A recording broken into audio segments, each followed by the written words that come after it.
फिर कार्य सफल हो जाता है। अपने जीवन में भी देखा जाए तो जैसे कोई मनुष्य घर से निकले और ये सोचे कि मुझे तो ऋषिकेश जाना है, गीता भवन जाना है,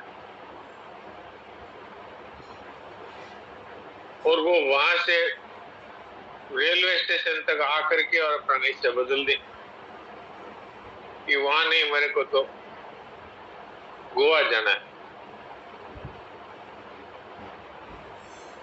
वहां से वो गोवा के लिए निकलता है और टिकट लेकर के, और रास्ते में किसी स्टेशन पर निश्चय बदल देता है कि यहाँ नहीं, मैं तो शिमला जाऊंगा। आप बताइए वो कहाँ पहुंचेगा? वो कहीं नहीं पहुंचेगा। तो जीवन में भी ये बात विशेषता से लागू होती है कि जिसने एक निश्चय कर लिया वो सफलता की सीढ़ियां चढ़ता है, और जो एक निश्चय नहीं कर पाता उसको तो असफलता ही हाथ लगती है। हमारे भी अनादिकाल से कितने जन्म हुए इसकी कोई गिनती नहीं है। शास्त्रों में तो यहाँ तक आता है कि हमारे कितने मनुष्य जन्म हो चुके हैं। 84 लाख योनियों के बाद तो छोड़ दीजिए, हमारे कितने मनुष्य जन्म हो चुके हैं इसकी गिनती संभव नहीं है। पृथ्वी के जो रेत के कण है, संभव है कोई उसको गिन ले, और हमारे कितने जन्म हुए इसको तो कोई गिन ही नहीं सकता। इसलिए जीव को अनादि का है, अनादि। जैसे भगवान अनादि है, ऐसे हम भी अनादि।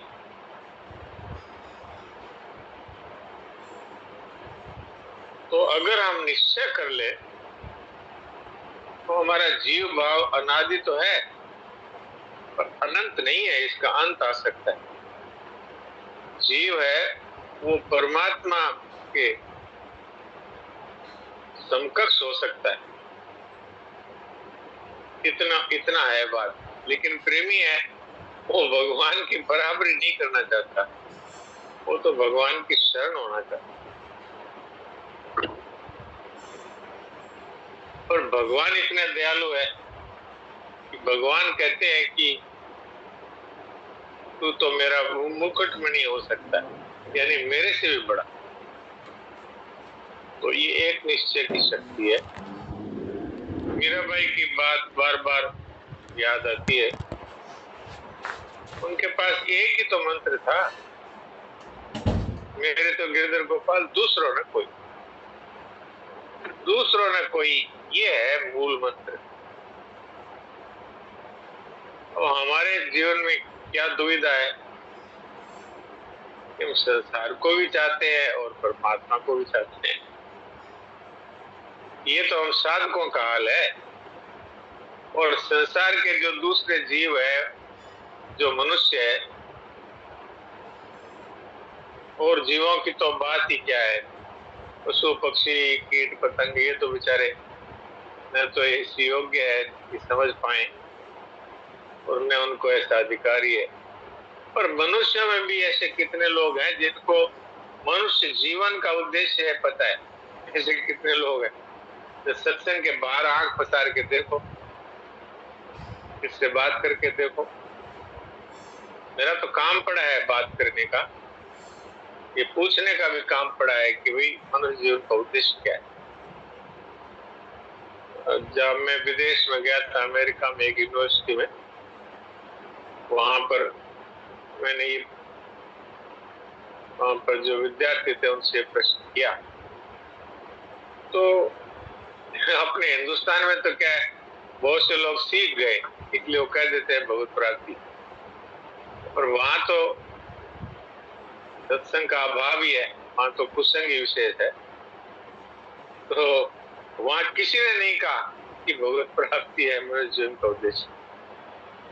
सबने, किसी ने कहा बहुत धन कमा लो, किसी ने कहा भोग भोग लो, किसी ने कहा एंजॉय करो, किसी ने कहा परिवार का स्टेटस बना लो, किसी ने कहा ऊंचा पद प्राप्त कर लो। कोई नहीं बोला कि भगवत प्राप्ति। ये अमेरिका की एक कॉलेज की बात है, यूनिवर्सिटी की बात है। तो ऐसे कितने लोग हैं जिनको मनुष्य जीवन का उद्देश्य ही पता नहीं। तो कहना पड़ेगा बहुत थोड़े लोग हैं, वो भी ज्यादातर हिंदुस्तान में, जिनको थोड़ा बहुत सत्संग मिला है। वो कम से कम बोलने के लिए तो ये बोल देते हैं। उनका भी जीवन का उद्देश्य तो भगवत प्राप्ति का अभी तक नहीं बना होगा, लेकिन सत्संग सुना है इसलिए बोल तो देते हैं कि भाई मनुष्य जीवन का मूल उद्देश्य तो भगवत प्राप्ति है, या आत्म ज्ञान है, या तत्व ज्ञान है। पर दूसरी जगह तो ऐसा बोलने वाले ही नहीं है। और हिंदुस्तान में भी आपको सत्संग से बाहर बात करके देखो तो बस एक ही बात है, धन कमा लो, भोग भोग लो।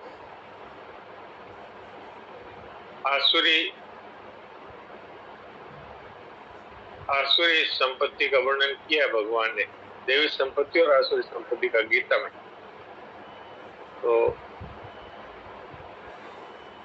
उसमें ये कहा इदमद्यमें प्राप्त है मनोरथम इदमग्रे भविष्यति पुनर्धनम असोमया हत्र शत्रु निश्चय चापरार्थी ईश्वरो हम भोगी सिद्धो हम बलवान सुखी।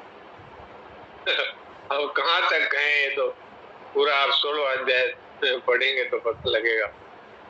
मेरे पास इतना धन हो गया, इतना और हो जाएगा, इतने शत्रुओं को मैंने मार डाला है, इतने और को मैं नष्ट कर दूंगा, और इतना मैंने ऐश्वर्य प्राप्त कर लिया है, कितने लोग मेरे पीछे चलने वाले हैं। अब बताइए कितना अंधेरा है, ये हालत।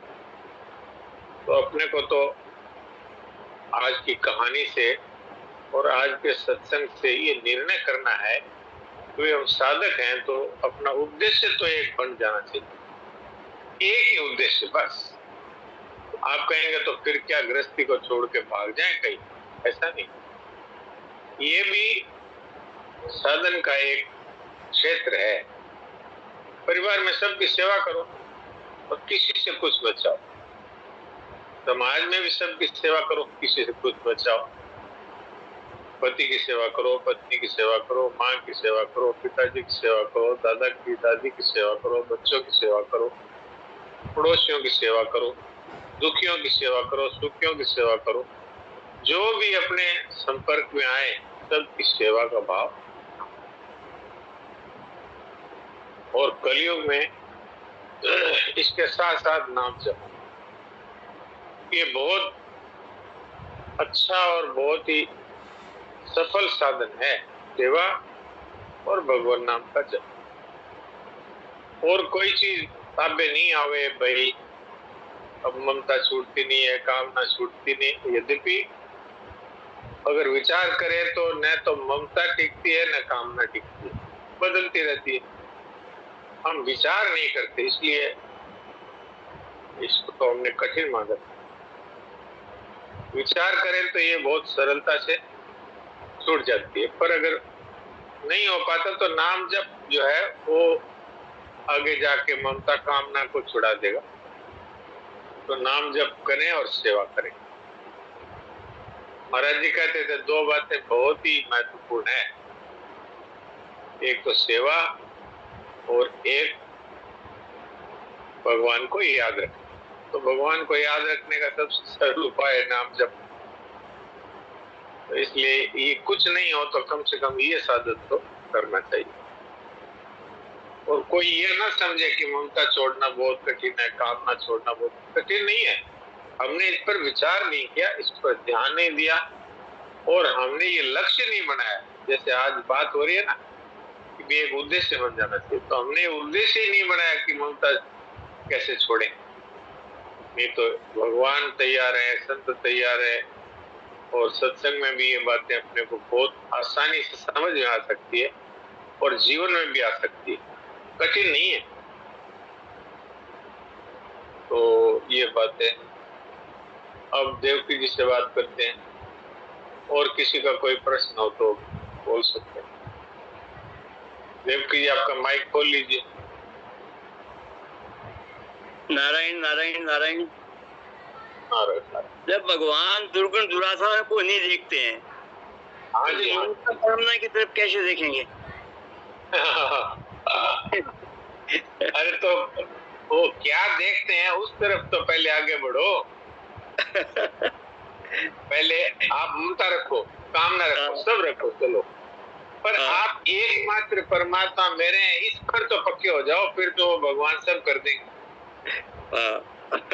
लाद दे, लदवाए दे, लादन वाला साथ दे, सब कुछ कर दे। पर एक शर्त है, एक बाण करुणा निदान की, जो प्रिय जाके गिरती नान की। दूसरा कोई मेरा नहीं, इतना तो कर लो, उसके बाद सब चढ़ा देंगे भगवान।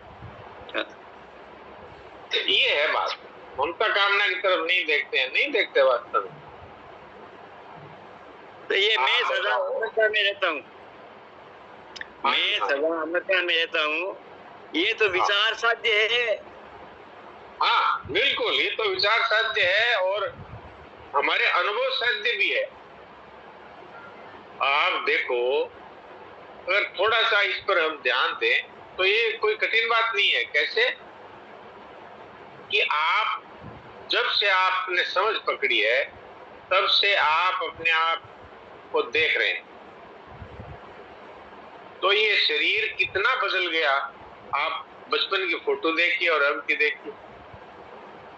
लेकिन आपसे कोई पूछे कि जो फोटो में दिख रहा है वो और आज जो है वो एक नहीं है, वो दूसरा है कोई, तो आप क्या कहेंगे?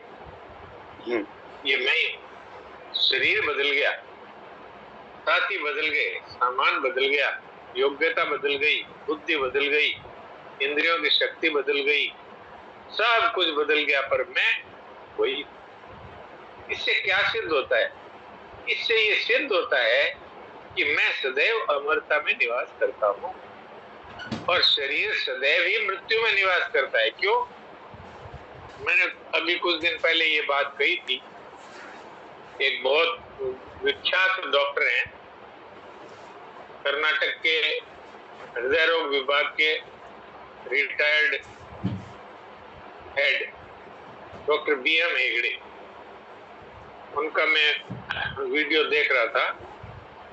उन्होंने कहा हर 6 महीने में शरीर का एक एक कण बदल जाता है, दूसरा आ जाता है। तो वो हंस करके बोलते थे कि हर 6 महीने में ये जो मॉडल आपको दिखता है ना, ये मॉडल बदल जाता है। तो शरीर तो हर 6 महीने में बदल गया, पर आप वही रहे। तो सिद्ध क्या हुआ कि शरीर तो मरता गया, जन्मता गया, मरता गया, जन्मता गया, लेकिन आप ज्यों के त्यों ही रहे। इससे सिद्ध होता है आप अमर हैं और ये मृत्यु में रहता है हर समय। ये बात सिद्ध हो गई। तो ये विचार सिद्ध है ये बात। अब समझ में नहीं आए तो भाई फिर दूसरा उपाय है, मेरे तो गिरधर गोपाल, दूसरों केवल एक भगवान ही मेरे हैं और कोई मेरा। ये भक्ति का मार्ग है ना, ये सबके लिए खुला है। अब आप देखो कि भगवान ने जाट की बेटी है अनपढ़ गंवार और उसका खिचड़ा खाया। कर्मा बेटी जाट की। अब उसमें कौन सी तो विचारशीलता थी, कौन सा वो पढ़ी लिखी थी। केवल एक ही बात है कि ये ठाकुर है और ये भोग लगाए, ये विश्वास। तो उसके हाथ का उन्होंने भोजन किया। कौन सी वो पवित्रता से बनाया है, कौन सी वो जानकार थी, कुछ नहीं। भगवान तो खाली प्रेम देखते हैं। मारो वालो भूखो छे प्रेम नौरे, नती जोवे आचार विचार। मारो वालो भूखो छे प्रेम नौरे। ये गुजराती में ये नरसिंह जी का भजन है शायद। वालो कहते हैं प्यारा। अपने लोग मारवाड़ी है इसलिए ऐसे ही गा लेते हैं, मारो बालो भूखो छे प्रेम नौरे। लेकिन वो वाला है, वाला का अर्थ होता है गुजराती में प्यारा। मारो वालो पूछे प्रेम नो रे, ये आचार विचार नहीं देखता, बस प्रेम है देखता। ये विचार मार्ग से विश्वास मार्ग ज्यादा पावरफुल है। हाँ, विश्वास मार्ग तो बहुत ही विचित्र ही है।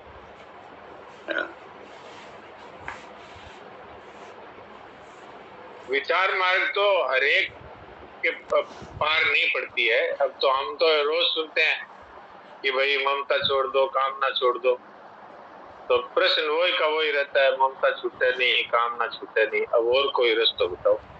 और कोई रास्ता ये है कि प्रभु मेरे हैं, इतना तो कर सकते हैं। हाँ, ये ममता है, कामना है, इस पर ध्यान न दे करके काम की बात पर ध्यान दे। हाँ, लाभ की बात पर। हाँ, लाभ की बात पर ध्यान दे। हाँ। सामने पड़ा है कि भाई जो नष्ट हो रहा है उसको अपना मानने से मिलेगा क्या? कुछ नहीं। और भगवान है वो सदा हमारे साथ, भगवान हमें कभी नहीं छोड़ते।